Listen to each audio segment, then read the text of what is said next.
আচ্ছা, প্রথমে দেখে নাও পার্শ্বতল জিনিসটা কি। এটা চোঙের ক্ষেত্রে পার্শ্বতল নিশ্চয়ই এই যে পাশের তলটা। তো এই পার্শ্বতলটা আমি কিভাবে কল্পনা করি, একদম মাথায় চলে আসে। এটা কি একটা বৃত্তাকার রিং না? এই বৃত্তাকার রিংয়ের যে তলটা নিশ্চয়ই খুবই সূক্ষ্ম, তাই না? অথচ দেখো এরকম বৃত্তাকার রিং দিয়েই কিন্তু এই তল তৈরি হয়েছে। মাঝখানে দেখো বৃত্তাকার রিং আছে কিনা।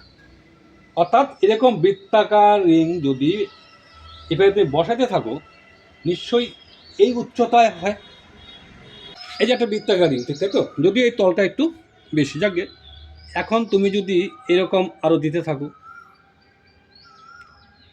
তাহলে পার্শ্বতল হয় কিনা? তাহলে এক একটা যদি টু পায়ার হয়, সূক্ষ্ম তল যদি টু পায়ার হয় এক একটা পরিধি, তাহলে নিশ্চয়ই এটা যদি এইচ পর্যন্ত হয় তো কী হচ্ছে? টু পায়ার এইচ, অর্থাৎ ভূমির পরিধি ইন্টু উচ্চতা। এবার ধরো তুমি যদি অন্য ক্ষেত্রে ভাবো, মনে করো ঘনক ঘনক এই দাগ পর্যন্ত, হ্যাঁ, পার্শ্বতলের ক্ষেত্রে বলে নিশ্চয়ই এই যে একটা তল একটা তল একটা তল, চারটা তল।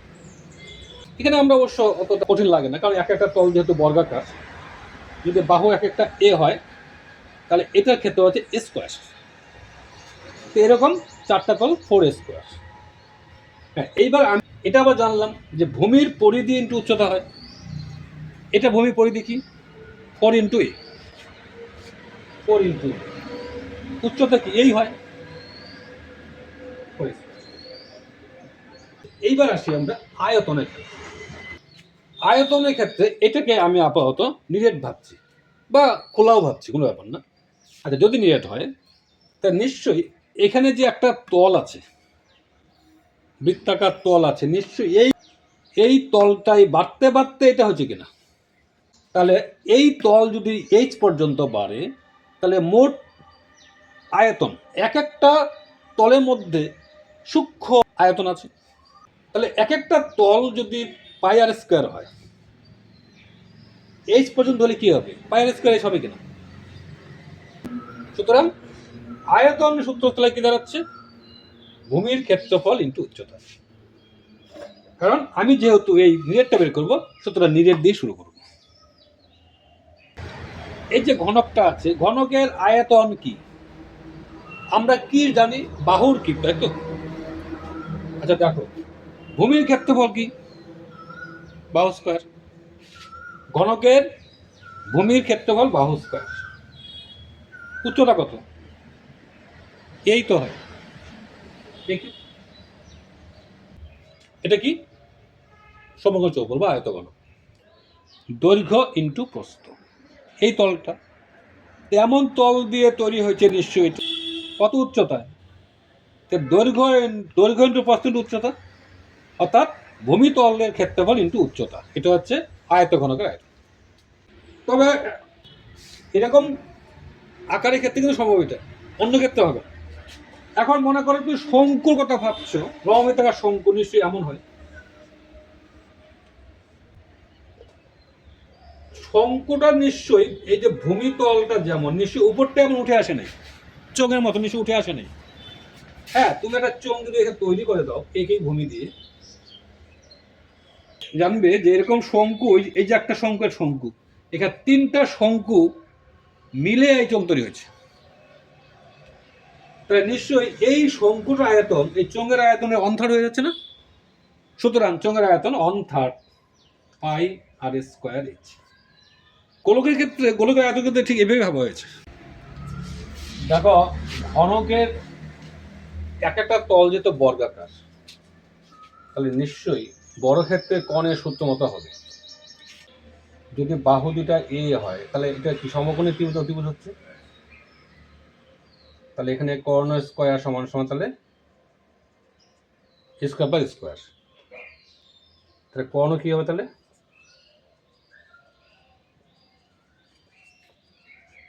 রুট টু ইন্টু এ। এটা হচ্ছে বর্গক্ষেত্রের কর্ণের দৈর্ঘ্য।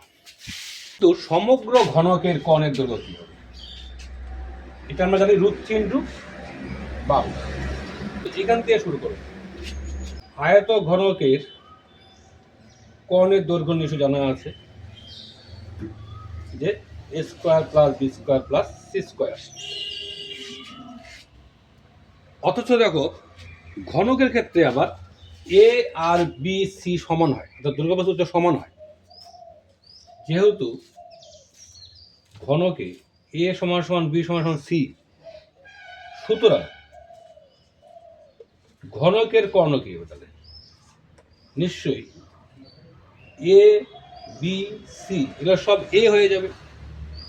ধরো square plus square plus square হয়ে যাচ্ছে, কি হচ্ছে 3 স্কোয়ার হয় কিনা, তা √3 ইন্টু। এবার আয়ত ঘনকের সমকতলের ক্ষেত্রফল সূত্র আমরা কি জানি? 2 into a b plus BC plus c a, তাই তো? মনে করো এটা এ, এটা বি, এই তলটার ক্ষেত্রফল কি? এবি। তারপরে এইটা এবি, এটাও এবি হবে, এই জন্য 2 এবি গেল।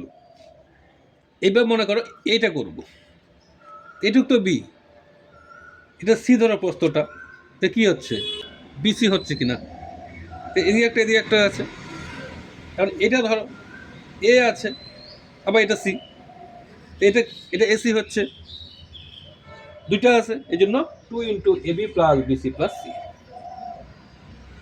ফাঁপা লম্বিতাকার চোঙের সমগত। এমনিতে ফাঁপা চোঙের আয়তনটা নিশ্চয়ই তোমরা পারো, এমনিতে ফাঁপা চোঙের আয়তন নিশ্চয়ই পারবে। এটা মনে করো ক্যাপিটাল আর, বহিঃ ব্যাসার্ধ, আর অন্তর ব্যাসার্ধ ছোট হাতের আর।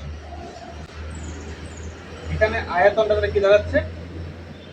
পাই আর স্কোয়ার এইচ, অর্থাৎ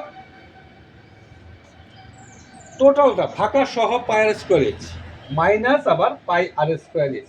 এটা কিন্তু ফাঁকা জায়গাটা আয়তন, ভিতরে দশটার যে আয়তন বের করব, নিশ্চয়ই ভিতরে ফাঁকাটা হবে না তো। যখন ব্যাসার্ধ টোটালটা নিচ্ছি ক্যাপিটাল আর, তখন নিশ্চয়ই পাই আর স্কোয়ার এইচ হচ্ছে, সেটা ফাঁকা সহ এটা, আর মাইনাস ফাঁকাটা হচ্ছে পাই আর স্কোয়ার এইচ, ভিতরে ব্যাসার্ধ আর ধরে।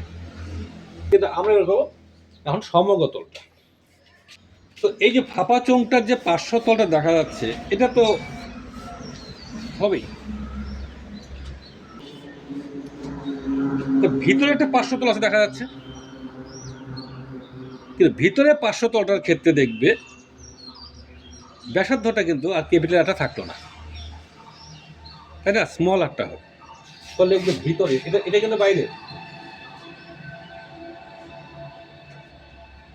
এবার বলবে আবার এই তলগুলো আছে, তো এই তলটা আমরা কি করে বের করবো? নিশ্চয়ই এখানেও ধরো সবটা যদি হয় তখন পাই আর স্কোয়ার হবে, ভিতরের ক্ষেত্রে পাই আর স্কোয়ার, তো ভিতরে ফাঁকাটা নিশ্চয়ই পাই আর স্কোয়ারই হয়, কিন্তু ক্যাপিটাল আর স্মল আর, ভিতরেটা স্মল আর। তখন এটা বেদ বলে, তো এটা বলতে পারে বেদের জায়গাটার ক্ষেত্রফল নিশ্চয়ই এরকম, কিন্তু বেদের জায়গা কিন্তু এদিকেও আছে, সুতরাং বেদের জায়গার দিয়ে দাও। এখন এগুলা যোগ করলে আমরা পাবো ফাঁপা চোঙের সমতলের ক্ষেত্রফল। সুতরাং 2 ইন্টু পাই আর স্কোয়ার মাইনাস পাই আর, এখানে কমন নাও 2 পাই এইচ। ততক্ষণ প্র্যাকটিস করে যতক্ষণ না বোঝে, অর্থাৎ যত উপলব্ধি না হয়, আর উপলব্ধি হলে প্র্যাকটিস করতে হয় না অত, তখন প্র্যাকটিস করলে জানবে গতি বাড়ানোর জন্য